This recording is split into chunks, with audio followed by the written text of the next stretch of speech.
Olá, meu querido amigo, minha querida amiga, quem está falando é o pastor e professor Arthur Eduardo. Nesse vídeo eu queria compartilhar com você uma questão que é bíblica e teológica.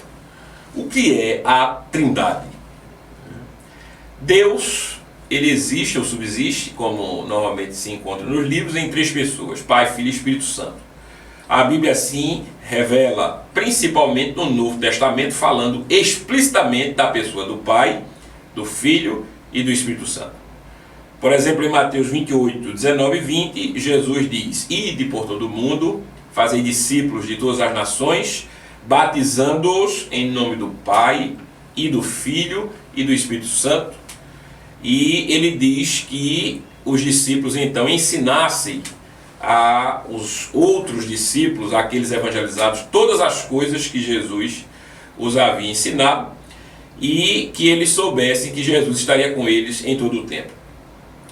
Nós temos também em 1 Pedro, capítulo 1, versículos 1 e 2, Pedro falando aos estrangeiros dispersos no Ponto, Capadócia, Ásia e Bitínia, dizendo a eles de imediato que eles, como igreja, são eleitos segundo a presciência de Deus Pai, em santificação do Espírito, para a obediência e aspersão do sangue de Jesus.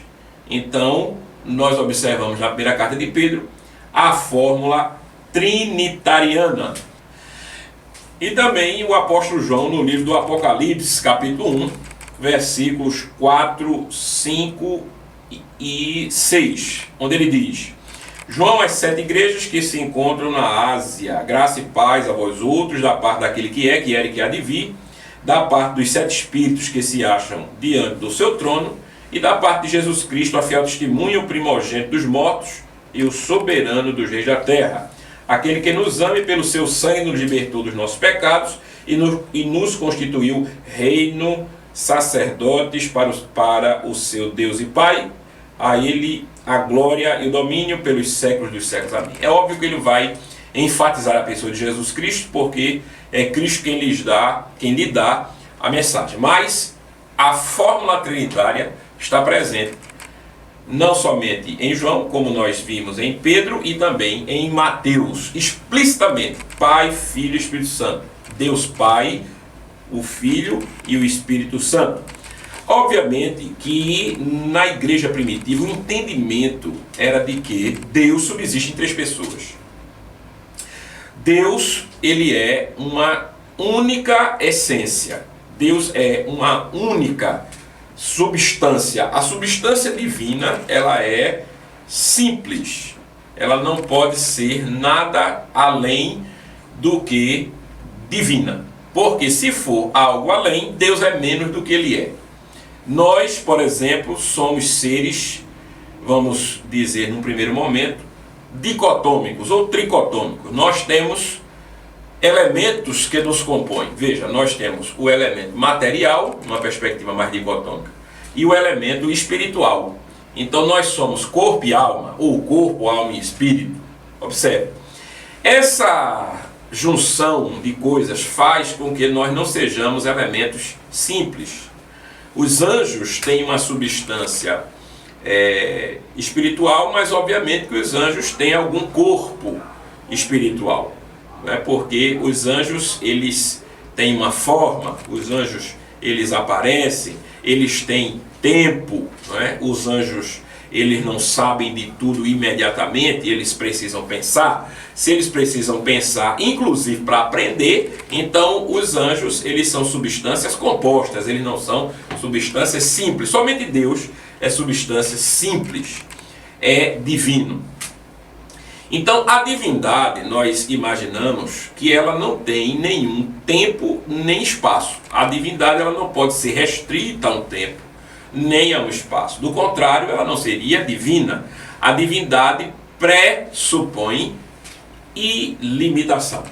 É essa ideia que os medievais já tinham para falar sobre perfeição.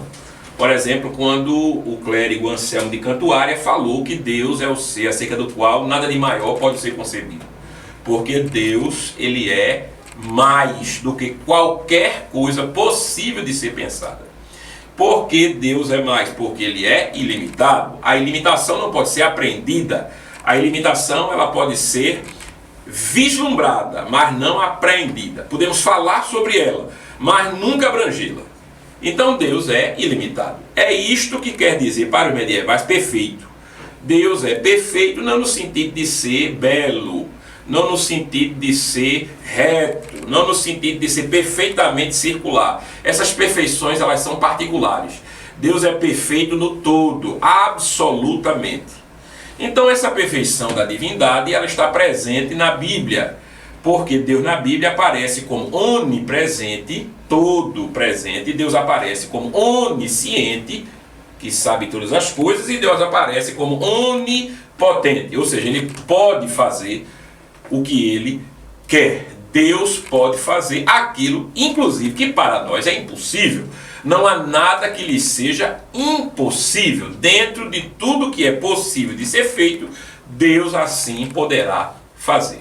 Quando a Bíblia diz no Apocalipse que Deus é aquele que era, que é e que há de vir, ele está falando simplesmente na ilimitação de Deus. Não fica bem colocar aquele que será. É por isso que João coloca aquele que há de vir. Era, é e há de vir. João também fala sobre os 7 espíritos que estão diante de Deus. Até nisso nós vemos a onipotência, a onisciência, porque 7 para o judeu é um número de plenitude. O que João está querendo dizer é que o Espírito habita diante de Deus plenamente, como ele não habita em nenhum outro lugar, até porque ele não pode fazer por causa da limitação das coisas. Deus, através do Espírito, habita em nós, sim. E essa plenitude do Espírito em nós, ela vai até minha limitação. O Espírito não está habitando plenamente nele, em relação a ele, na minha vida, porque não dá. Eu sou um ser finito. Então o Espírito habita plenamente em Deus. Na presença de Deus, isso está através daquela iconografia religiosa que João viu na visão espiritual das 7 lâmpadas que estão diante do seu trono.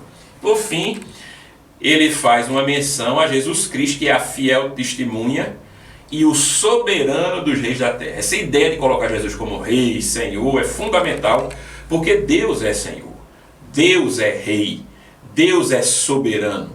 Então observe que a fórmula trinitária está presente no livro do Apocalipse de uma maneira majestosa. Deus Pai, o que era, o que é e o que há de vir. Os 7 espíritos que estão diante do seu trono, falando da plenitude do Espírito Santo.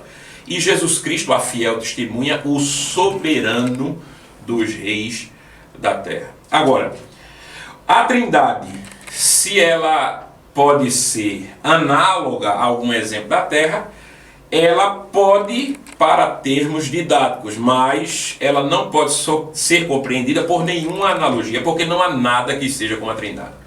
Então, quando você fala que a Trindade é como o compartilhamento de uma substância por 3 pessoas, está errado. Porque imagine Pedro, Tiago e João. Pedro, Tiago e João, eles são 3 homens, porque eles compartilham a humanidade.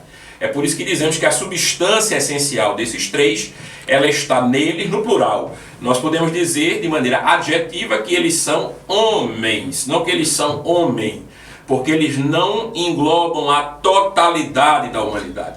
Então Pedro, Tiago e João compartilham a humanidade, sendo portanto homens. Mas o Pai, o Filho e o Espírito Santo, eles não compartilham a divindade, eles são a divindade. E é aí que consiste o mistério. Pai, Filho e Espírito Santo, eles não se confundem entre si, ou seja, o Pai não é o Filho não é o Espírito não é o Pai, e assim sucessivamente. Nenhum é o outro, mas os 3 são Deus. Então, se eles não compartilham a divindade, eles são a divindade. E é por isso que nós dizemos que o Pai, o Filho e o Espírito Santo não são deuses, mas Deus, no singular. O Pai, o Filho e o Espírito Santo são Deus. Eles são um. E a melhor maneira de nós ilustrarmos isso, para que a racionalidade humana possa compreender como é que a interoperação das pessoas da Trindade é através de um triângulo. Um triângulo equilátero, ele possui lados e ângulos idênticos. Então esse triângulo existe através da formação. Esses três ângulos, eles são idênticos em quaisquer posições que um triângulo ele fique, ele denotará equidade, igualdade, de modo que a trindade ela é vista como sendo essa estabilidade unívoca perfeita, onde a essência das pessoas ela é a mesma e não compartilhada como é nas demais coisas. É por isso que nas coisas nós temos planetas, cavalos, homens, pedras, rochas, né, de diversos tipos. Embora eles sejam do mesmo tipo e detenham a mesma substância de gênero, de espécie, essa substância ela é compartilhada. Na trindade ela não é compartilhada, ela é unívoca, de maneira nenhuma análoga, não pode ser comparada, é uma e una. Louvado e engrandecido seja o nome do Senhor. Então, por que eu estou falando sobre a trindade? Porque a trindade é um desafio para muitas pessoas, para professores, alunos, para pessoas que estão servindo a Deus, querem saber mais sobre Deus Pai, Deus Filho e Deus Espírito Santo e têm dúvidas sobre a trindade. Eu espero que esse vídeo tenha ajudado você a elucidar pelo menos aquelas questões que são primárias em relação à trindade. O nosso Deus é uno e triuno. É assim que nos revela a Escritura. Que o nosso Deus, Pai, Filho e Espírito Santo abençoe a nossa vida, nos faça prosperar em seu caminho, em nome de Jesus.